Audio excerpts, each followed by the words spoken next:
mighty phantoms of the evening sky. To whom do these celestial steeds belong, when you appear to us like gods on high? What brings you here to mystify? Welcome to the Kate Valentine UFO Show on 1160 WVNJ. I am delighted to introduce today's guest, Mr. Mark Sima. Mark is the author of Texas Lights, a novel that centers around the 2008 Stephenville UFO incident. Although the book is certainly a very entertaining read, it is much more than that. And it's important because Mr. Sima has taken advantage of literary license to examine some of the most important questions in ufology today. So welcome to the show, Mark. It's hard to believe we're going to be talking to you live from China. Whoa, go Skypey. Hi, Kate. Thank you for having me. Oh, my pleasure, really. Thank you for that book. I really enjoyed reading it so much. It was, of course, based on the Stephenville incident, and I was wondering if you'd just like to go over that for our audience, or at least what you thought about the incident. Yes, of course. I mean, I'm sure many listeners still remember what happened 5 years ago in Stephenville, Texas. I believe it was the most impressive or massive UFO sighting since the 1997 Phoenix flights. But I think why it was such an important event is, and for me personally, but I think for many people in Stephenville, but beyond Stephenville, across America, all over the world, is that it's the first massive UFO sighting since the advent of the digital revolution, after the internet has permeated our lives. So I think this is why that event is so important still in our collective memory on the UFO phenomena. Yes, and as you pointed out, too, it was very close to the presidential branch, too, and that was sort of downplayed by the media here. Yes, there's such an incredible mix. I think we're very lucky in this story. We are lucky because we have this wonderful journalist, Angela Joyner, very credible, very local, who knows everybody, knows the witnesses, and she's going to do this very important work in the first days.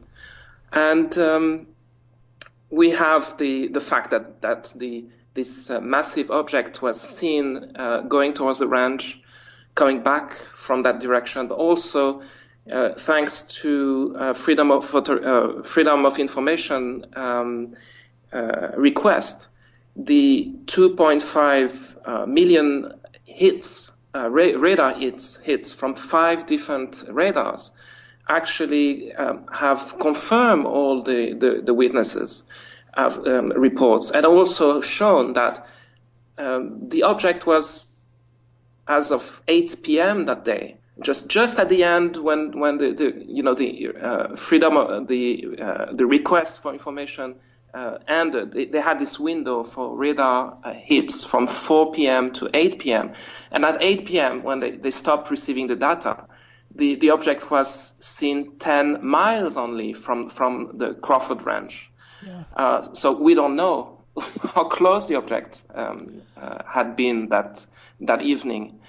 So you had this very quick MUFON investigation, and also the quality of the witnesses. You had air pilot witness. You had 3 police officers, constable, and many people saw it in the city of Stephenville and Durban. So this is why I feel there's such a convergence of evidence. There may be circumstantial evidence, but in that case, and in many other cases, if we look at the phenomena well. I think there is overwhelming circumstantial evidence that something was there. Oh, a UFO was there. I don't think anyone well, I guess people can deny it, but they do sound somewhat silly when they do. I'd just like to make a quick shout out here to Rob Jeffs, who did a wonderful work on developing that radar program. And if you go to check his website, you'll see it's available free for other sightings in the future. But that's beside the point. But he has been very active helping us here in the States.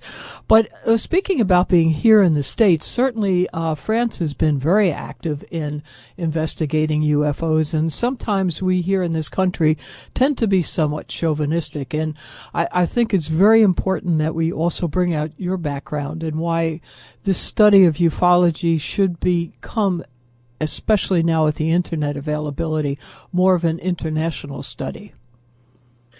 Yes, certainly. Well, I was born in Switzerland, and I grew up in Paris. And in my late teens, I started to spend a lot of time in Canada on a family ranch way north in Smithers, British Columbia. And I visited the U.S. A number of times, of course. My background is in diplomacy and international aid. So in the 90s, I was posted in Cairo. I was a junior diplomat for the European Union, political and press officer in Cairo. Then after that, I worked for many years, for 13 years, with an aid agency of the Spanish Ministry of Commerce. And I was working in Africa, in the Middle East, and in Asia. So I had the chance to come across how different cultures, different people, in different parts of the world perceive the UFO phenomena, how they react to it. And what I would like to say first is that the phenomena itself is very consistent. For as long as we can, so probably as early as World War II, the lights, the shapes of those ships, the testimony of people, wherever they are from, Switzerland, Scandinavia, France, Britain, the US, but also Africa, the Middle East, Asia, China, where I am now. It is very consistent. There is definitely each time yes, this is part of what we call, for better word, a UFO event. In the case of France, the situation there is a bit different from the United States. We don't have a very large organization like MUFON.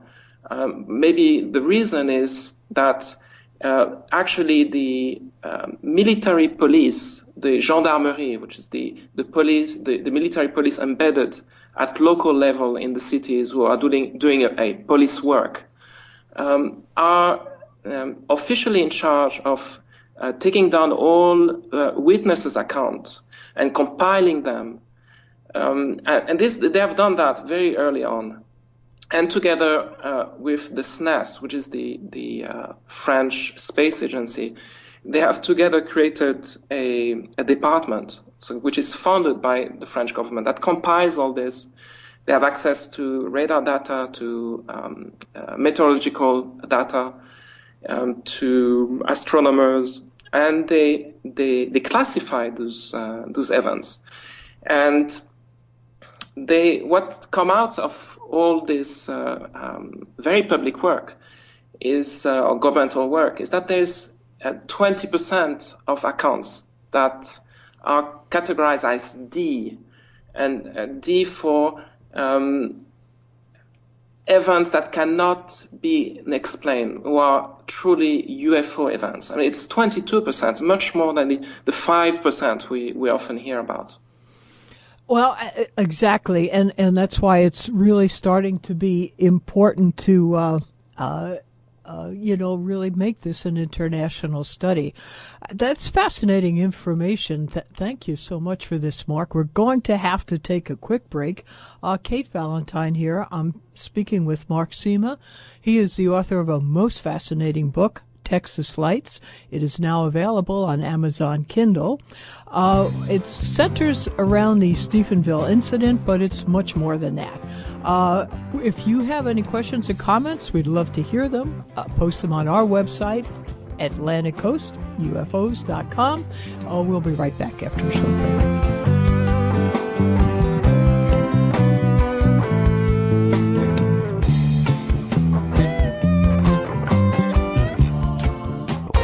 Hi, welcome back to the Kate Valentine UFO Show on 1160 WVNJ. Our guest today is Mr. Mark Sima. He is the author of Texas Lights, a novel about the Stephenville incident. He is speaking to us today live from China. Your questions, your comments are always welcome. Post them now on our website, AtlanticCoastUFOs.com. To find out more about Texas Lights, you can go to Mark's website, that's marc.sima. And also his book is available on Amazon Kindle, and I would highly recommend it. So, Mark, just before the break, we were talking about how this study really should become international.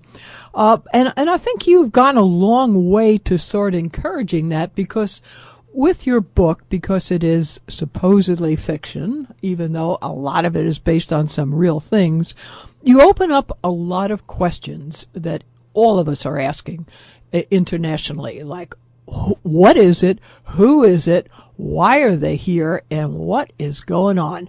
And you come up with some very interesting conclusions. I don't want to get into them just yet, but the characters that you have chosen to look into this are very interesting. You picked one who is sort of a guy from Canada who was one of their top intelligence agents, and a woman from Stephenville who was a outstanding investigative journalist.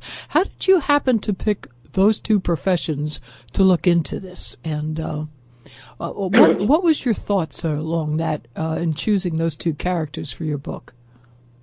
Well, first of all, Paul Medoc, the Canadian spy, is very much a Canadian hero that is part of a series.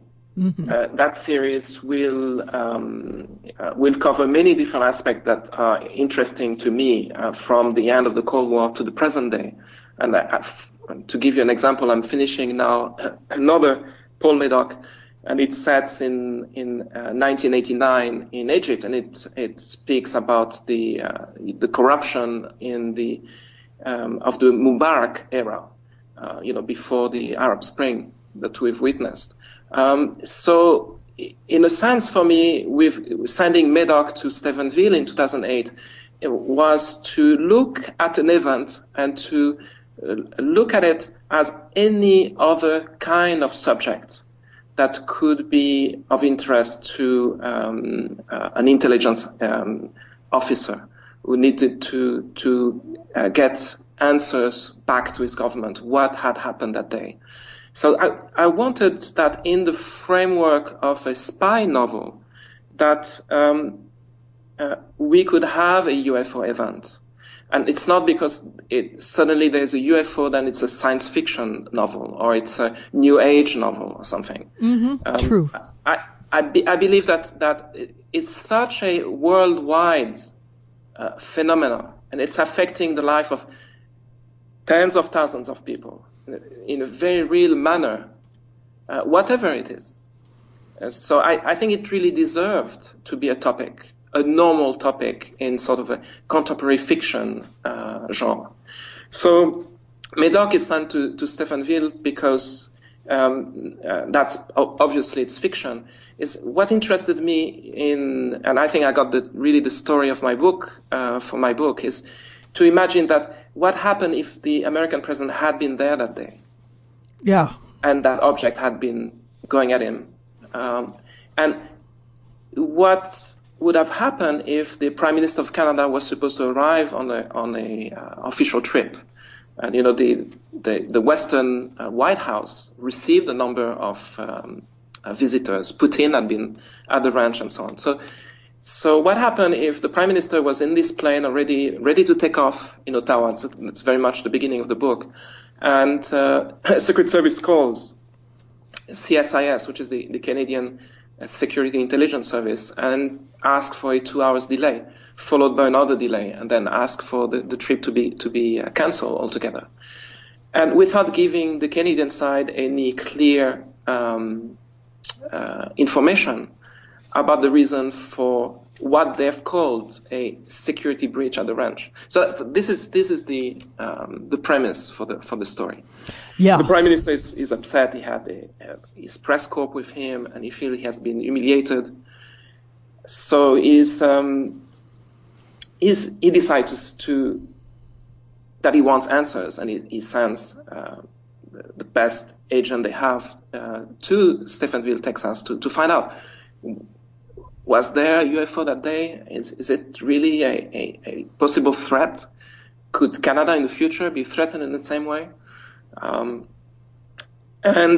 when Medoc gets to Stephenville, there really made a conscious effort to that the book would be absolutely a work of fiction. I mean, this is not a field investigation. This is not, MUFON's work. They have done a great work there. Also to respect privacy and.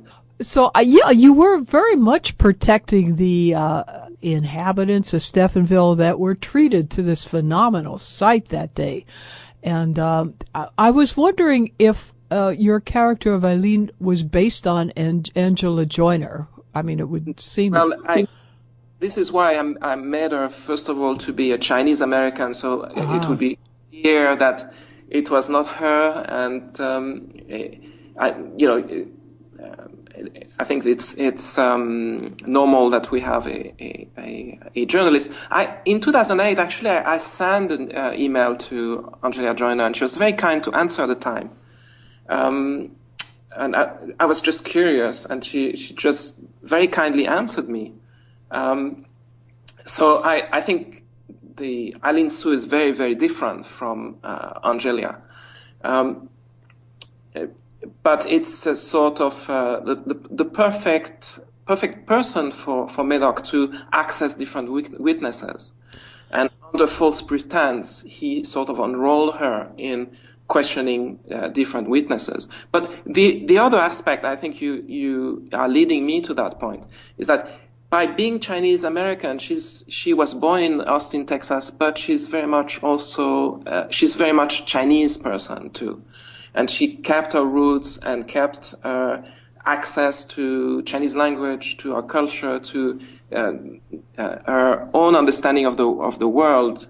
She knows Asian philosophies. She understands Buddhism, and through her, we have the opportunity in the book to investigate how Asia looks at aliens stories, at UFOs. Is it different or not? And I think it is quite different.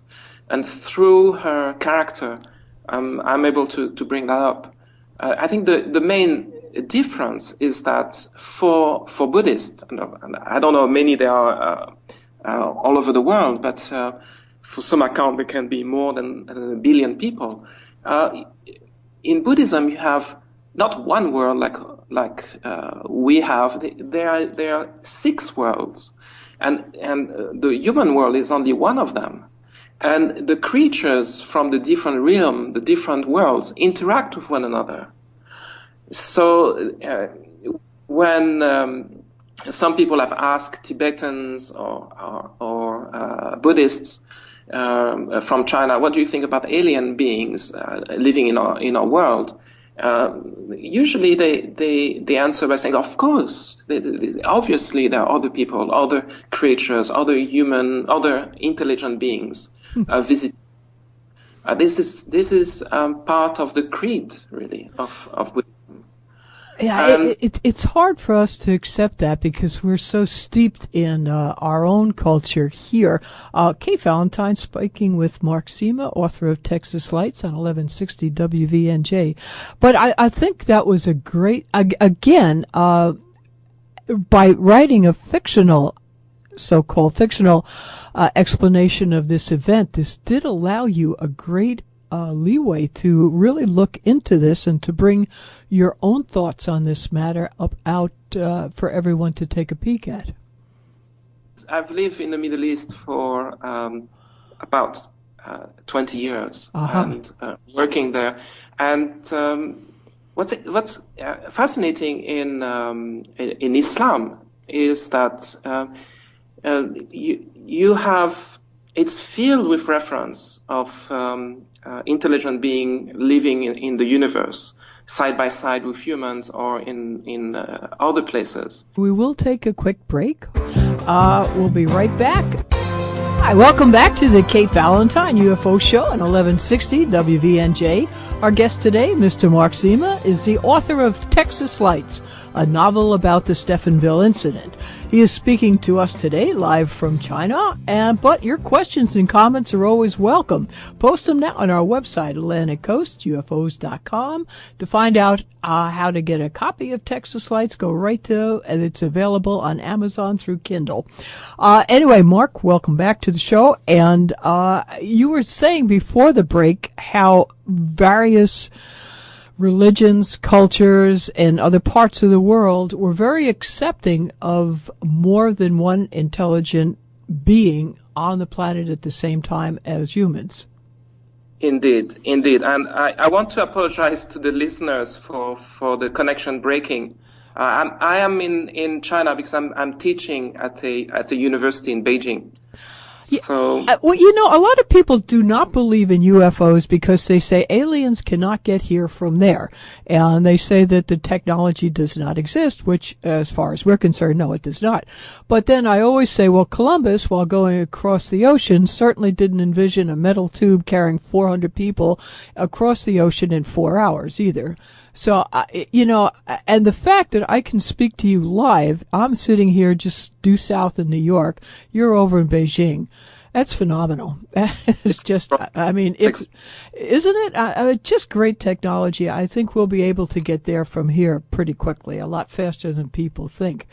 But anyway, so you're very accepting of an alien presence, and you think that's what's in these objects that are hovering over our major cities, not just in this country, but in all the countries of the world. The phenomena is the same everywhere. Yes. So that we can debate about what they are. But I just wanted to finish a point Sure. about the references in the Quran. You know, in Surah 41, it says, and among his signs is the creation of the heavens and earth and the living creatures that he has scattered through them, and he has power to gather them together when he wishes. So, and you have all the references of guardians in the sky, and it's not. The Quran is not speaking there about angels. It's really talking about other creatures that are living in distant places from the earth. And on earth itself, there is another creature that has been created before human beings called the jinns. And the jinns, when man was created from clay, molded mud, and the jinns were created before man from flaming fire. Even Islamic law has a section dealing with the interaction between man and jinns. So just to give you a snapshot that in many parts of the world, just the idea of visitors or other intelligent species is very much part of everyday culture. So they're a lot more accepting of some sort of theory behind, let's say, extraterrestrial hypothesis behind the UFOs as opposed to maybe secret military craft, which I find to be fairly impossible. It's hard for me to believe they're secret military. It's just, I don't know, it just doesn't seem to add up. But the other thing that you brought out in your book is that when people are abducted, when they have interactions with these beings, they're so otherworldly that these people are made out to be somewhat crazy, really. For example, one of your characters, Sam Wozniak, is abducted. He's taken aboard a craft. He meets the love of his life, which happens to be, I believe, a 16-foot black alien. They manage to have a child, and he tells this to an intelligence officer from the United States that this is what happened to him. And of course, the man looks at him like, well, like he is totally insane. And in actuality, according to your book, this is what actually happened to this man. And it does sound so crazy that, like I'm sure even people themselves can't believe it happened to them. It's just so, and so that's out of our Western culture. So what you're saying is from people in different cultures, it might be somewhat more believable. Yes, because in popular culture, in some part of the world, in Africa, everywhere in Africa, you have spirits interacting and abducting humans. But in Islamic countries as well, you have interaction, even mating, love affairs between man and jinn. So yes, indeed, much more accepting. The popular culture of those places, believe that some strange interaction do happen. But sort of to get to the meat of your book, or the part that I felt was the most important, was that through his investigations, Paul found out that there was indeed a superior intelligence of some sort that he then described as a sentient machine. I think the character that brought this out in your book was based on John Mack. And who did quite a study of abductees and came to a conclusion that these people actually had something happen to them, that they were not insane. And this is a conclusion that John Mack was also reaching when he met an untimely end in London. And but I thought that was great that you did base a character on him and that you did come up with the idea of a sentient machine. Well, I had to. I'm not saying that this is the truth. I'm just. I tried to figure out while I was writing what they could be. So, as I was interested also to bring in the theme of abduction, which is very troubling for many people and a little bit scary. And I think humor is important at certain point. That's why I think the scene with the lunch with the head of Secret Service and and Wozniak, I think is pretty funny. It was very funny. It was very, very funny. Because those matter are extremely traumatic for the people involved, and I have to say there's been no account of abduction in Stephenville by anybody. That never came up in the MUFON investigation or afterward. So that's very much part of an addition, fiction addition that I added to the book. Also, what has interested me for a very long time is the use in therapy of hypnosis, and the great work that Dr. Milton Erickson has done in the 50s, 60s, all the way to the 80s to bring back hypnosis to the fourth. And I know it's been used also for not very good purposes by intelligence agencies. So it is. I mentioned that Paul Medoc uses hypnosis in his work. But he tries, of course, he's tormented by it, but he tries to use it in a good way. So he has this capacity to verify witnesses, or accounts of witnesses he meets, by putting them in more light or deep trance, and then he has them recounting their event. And that's how we find out that Wozniak had been abducted. And what happened on the ship.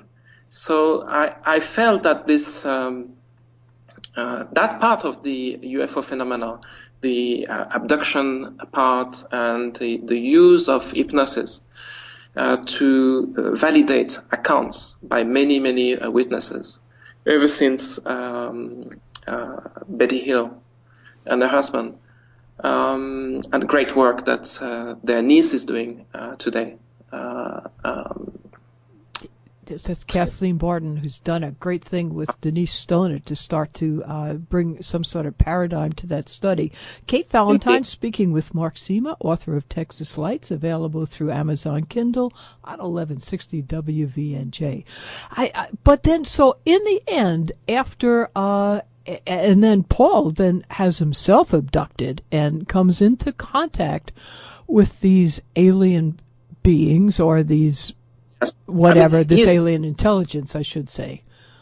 You know, he's a kind of fearless hero. So he decides he's a kind of, you know, Tintin, you know, for grown-ups, a good guy, fearless hero, and he thinks that the only way he can really understand what they are, because he has this he has this training, he understands the human mind very well. He will try to go one night with Wozniak and get abducted with him, and the ploy works. The ploy works, and he disappears for a whole night, and Aline Sue is there waiting for the two who have been zapped by white light. So then.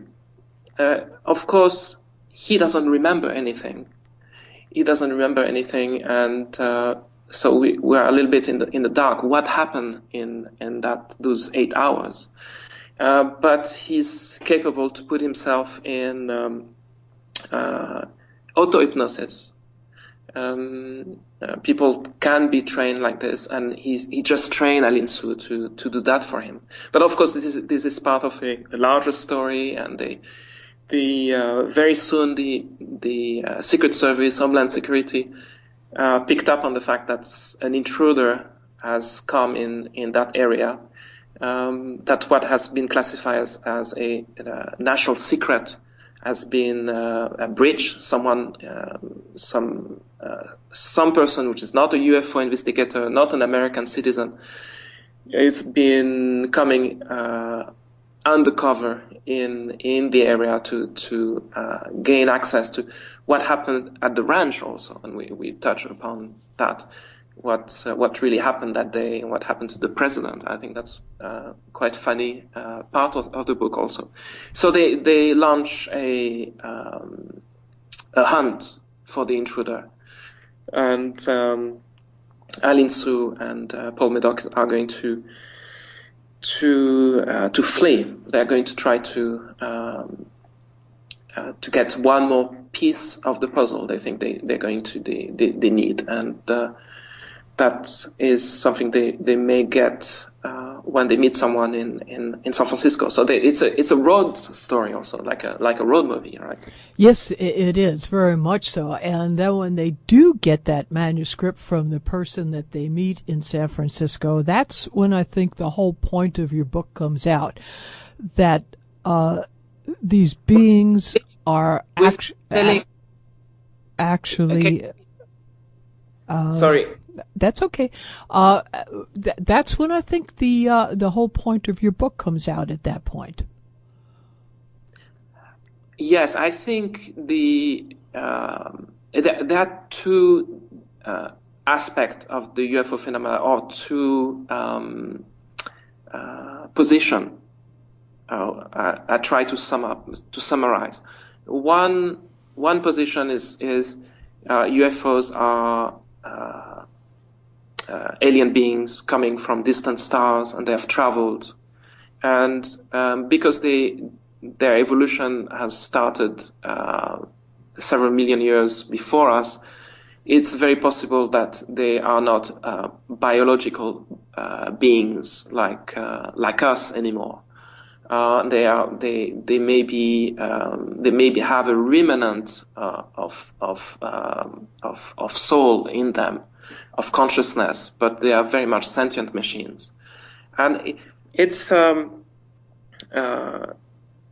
interesting because we are moving more and more towards this idea that with the cloud and with new technology and with the exponential development of our digital age, a lot of very credible figures are starting to talk about the moment where we're going to be able to download our entire brain into a server, and we'll be able to live forever after, and when our consciousness will be downloaded into a computer, and when computers will be as intelligent or more intelligent than human beings, and already computers are beating the best chess player in the world, or the best Jeopardy participant, and so on. So the idea that looks very much science fiction a few years ago about sentient machines, or just odd idea, are becoming part of what is being discussed between Google executives and some guests. So scientists today are looking at sort of both ways when they think about artificial intelligence. Artificial intelligence could be a way for humans to gain immortality. So I cover that aspect in the book. And yes, you do, and I think that is really one of the main, to me at least, was the most interesting part about it. But I'd like to get back to that after the break, so you have plenty of time to talk about sentient machines. Kate Valentine here, speaking with Mark Sima, author of Texas Lights, a novel available on Amazon Kindle. We're on 1160 WVNJ.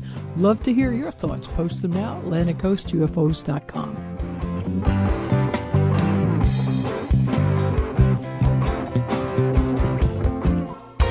Hi, back with the Kate Valentine UFO Show, 1160 WVNJ. Mr. Mark Sima is our guest. He is the author of Texas Lights, available on Amazon Kindle. Mark, just before the break, you were talking about sentient machines. That's fine. I could get that. I could understand having a very high-powered computer going out in some sort of a craft, traveling the universe.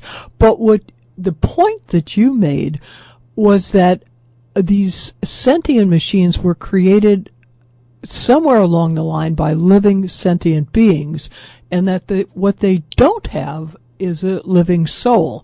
And that is what they are here to collect from us. Not so much soul in a religious sense, but soul in the idea of a living being being aware that it is alive. And I thought that was a very interesting point. Several other guests on the show have felt the same way that you do. And I really wanted to bring that up before the show ended, because that was the point of your book as far as I was concerned. Well, I will be glad to have many discussions on that topic. Yes, those sentient machines are sort of harvesting consciousness in our Earth, and they have been doing that for a while. And for some time, nature has not noticed, but because souls are not going back and are not being reincarnated into new human beings, there's a sort of lack of souls after some time. It seems that nature or the spiritual realm is starting to fight back, and so I try to bring about this idea of in one side the sentient machines harvesting consciousness from Earth, and on the other side maybe human UFO phenomena being the spiritual realm trying to show itself, to try to provoke a reaction amongst humans to maybe fight back. So that's the That's the one of the idea behind towards the end of the book. Well, I could, you could almost understand that. Actually, the idea was brought up in one of the early Star Trek movies with Voyager going out, coming back with all this information, but unable to use it because they had nothing but information. They didn't have any awareness of the media that they were in. And life would become very boring if all you had was data. I think you have to have some enjoyment of that data as well, and that's what it's difficult for a sentient machine to have. Mm-hmm. Sure. And sure. So I thought that was a great point, but you also, but it was also, the other thing you brought out was how that machine can quell all investigations into it, because they also control all the digital information, and they can erase any and all facts concerning these UFOs. And I think many governments are also, and many of the media companies are also able to delete or upload media information as they will. And that was another important point you brought out. Sure. This is the larger theme of self-censorship, or the ridicule factor in the UFO phenomena. It's not good for your career. It's not good for your credibility. It's not good for anything. So there's no upside to it. So it's better to drop it. And some UFO researchers. I was listening the other day to Terry Hansen, who wrote a book called The Missing Times for the New York Times, in reference to the New York Times, saying that in his investigation, and this has been reported by others, that maybe the CIA has been very much involved in pushing the press, or inhibiting the press, or the main media, not to report the facts. And interestingly, in many events before Stephenville, those events were local, were reported by local press, but never made it to the national press. And Angelia Joyner always was surprised by how come that story became a national story. And I think there were two reasons for that. I mentioned one before, which is the advent of internet. You can't hide it anymore. Anything local is international at the same time, not even national anymore. So when you have a massive sighting, then it becomes an international event, and then the national press is more likely to carry it. And then it came in just after the 2007 disclosure, Washington DC press conference, where you had a number of very important figures that came forth from the Rendlesham Forest, from the Belgium Wave, the head of the Belgium military, Air Force pilots and Air France pilots, and all, one after the other, they would come up, and as very important people, very prestigious people, would say, yes, we saw it. Yes, we don't know what it is. Yes, definitely it was not from here.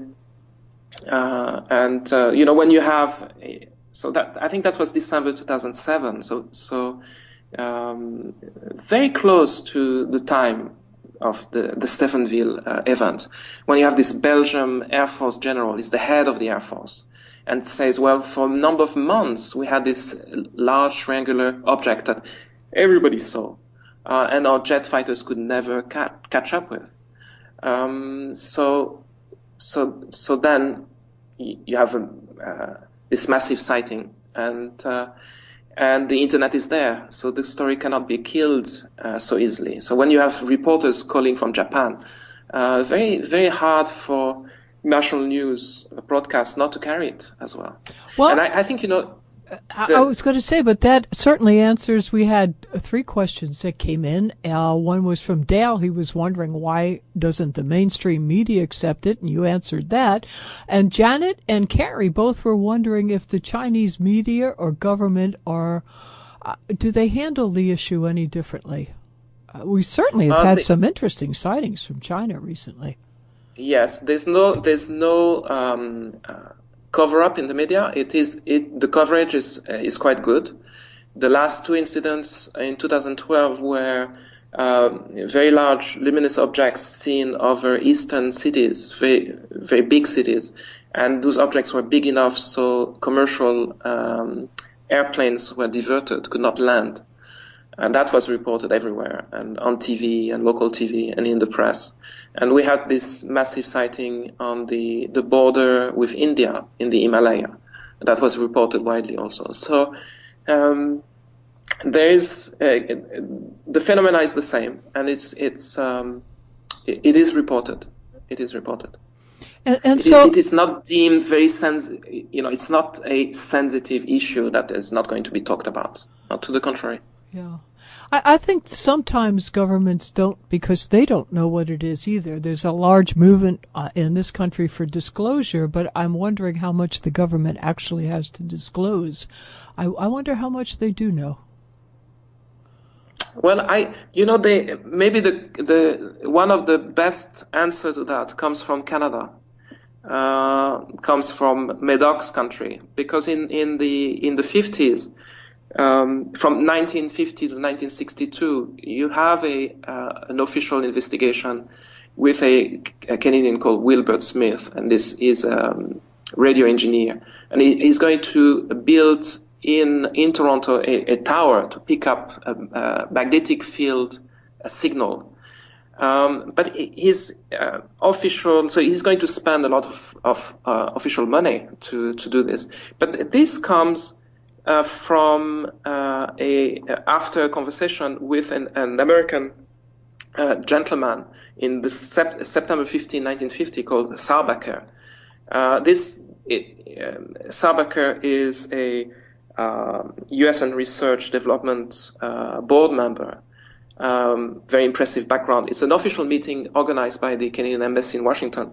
And Sarbacher says that he's confirming earlier reports. Those are real reports. We don't know what they are. But what Sarbacher confirmed is that flying saucers existed. 2, they didn't originate on Earth. And 3, there was the subject, the most highly classified in the U.S. government at the level higher than the H-bomb. So after that conversation, the Canadian government was moved enough to allow a 12 years investigation led by this Wilbert Smith. Well, I guess that does answer it. And unfortunately, Mark, I'd like to speak to you for another few hours, but we've come to the end of this one. It's been great fun speaking with someone all the way from China. I want to thank you again for your book, Texas Lights, available Kindle, Amazon, and is there a website people can go for more information about you and Paul Medoc books? Yeah, I think Amazon, and I have a blog also, Mark Sima. You can find me easily on Twitter, on Facebook, everywhere. Okay. And it's $2.99 on Amazon. That's a real bargain again. So again, thanks to Bill and Dave, who have figured out how to handle the Skype call. I am very impressed. Thanks to our sponsors. As always, thank mostly to you for all your comments, your questions. Have a wonderful weekend. We'll see you next Friday at 1. Our guests will be Kevin Gage and Chad Meek. Tell us about their upcoming movement, Giant Rock Moving. Till then, keep your eye on that sky. Bye.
China.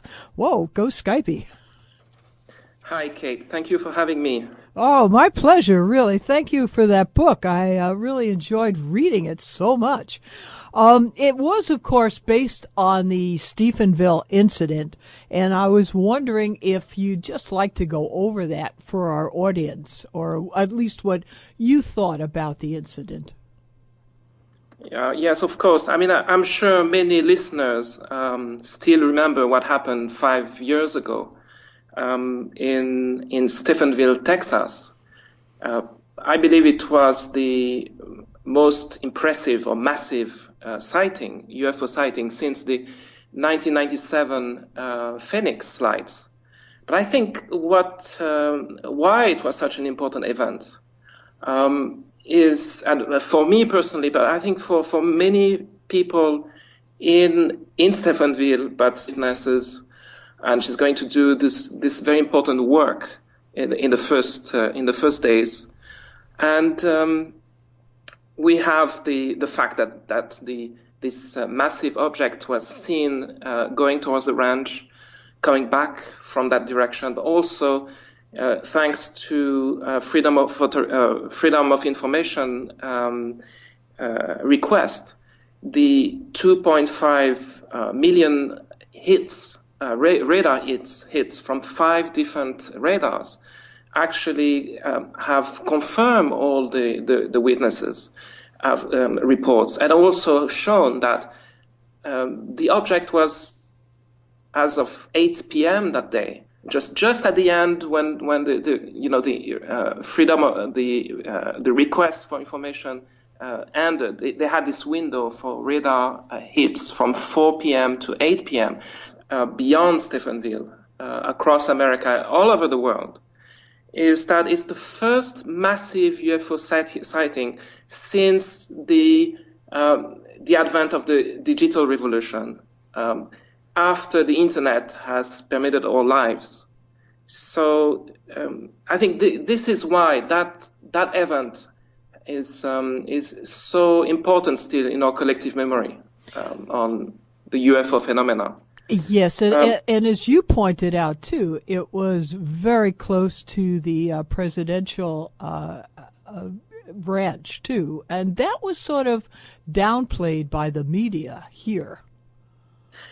Yes, there's such an incredible mix. I think we're very lucky in this story. We are lucky because we have this wonderful journalist, Angela Joyner, very credible, very local, who knows everybody, who knows and at 8 p.m. when they stopped receiving the data, the object was seen 10 miles only from the Crawford Ranch. Yeah. So we don't know how close the object had been that evening. So you had this very quick MUFON investigation, and also the quality of the witnesses. You had air pilot witness.